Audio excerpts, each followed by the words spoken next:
going to be having a look at the ECCE speaking exam, and this time we're on part 3 of the exam. Okay, so in the last video we were talking, the examiner was talking to you, telling you that he had a problem, giving you the options and giving you the advantages and perhaps the disadvantages. In part 3 of the test, this is basically your long turn. Okay, so you have to provide a solution to the examiner's problem. He will ask you, so what do you think I should do? And in this part of the exam, as I said, you've got to speak, I would say, for 1.5 to 2 minutes should be your target, and give the examiner some good advice. So for example, in the last video we were between a watch and a video camera. Maybe you would turn around and say, if I were you, I would probably buy your friend the video camera. And there's a number of reasons why I think this. As you mentioned, your friend makes lots of YouTube videos, and to make really good YouTube videos you need a really good camera. So I think this present, as you mentioned, will be really useful to your friend, and he'll appreciate it more than the watch.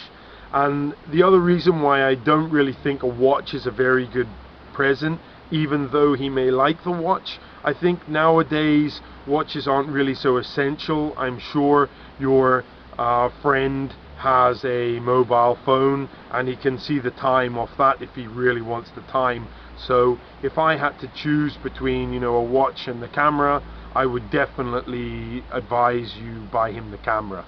Yep, that's an example of the kind of thing that you should say. So let's really get to the tips now for this part. As I said, the first thing you need to do is you need to give an extended response, okay, to this part. You shouldn't be saying, I think you should buy him the camera because it's the best present. That's an awful answer. You haven't. The examiner wants to hear your English here, and this is a chance for you to impress him with your knowledge. So that's what you need to do, and you'll do that by giving a well-organized extended response. Alright, so talk about both solutions. One way you can do this is, okay, you may think the camera, for example, is the best option. Don't just talk about the camera.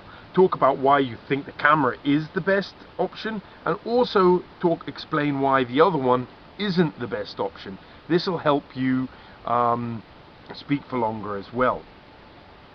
Use points that the examiner said. As I said in the last video, the examiner in part 2 speaks pretty much more than you, and the reason for this is you are meant to be listening to what he's saying so that you can kind of repeat these options back to him, preferably in your own words. And as well as this, of course, you can also add some of your own points. Again, though, you shouldn't be just using all your own points. You definitely need to use some of the things the examiner said with some of maybe your own ideas, and this will allow you to give a really good response in this part of the exam and get maximum marks in this section. Okay, so I hope this video has been useful. Once again, if there are any kind of queries or anything that you're not really sure of, just comment and we'll get back to you. And remember, subscribe if you like these videos. Bye.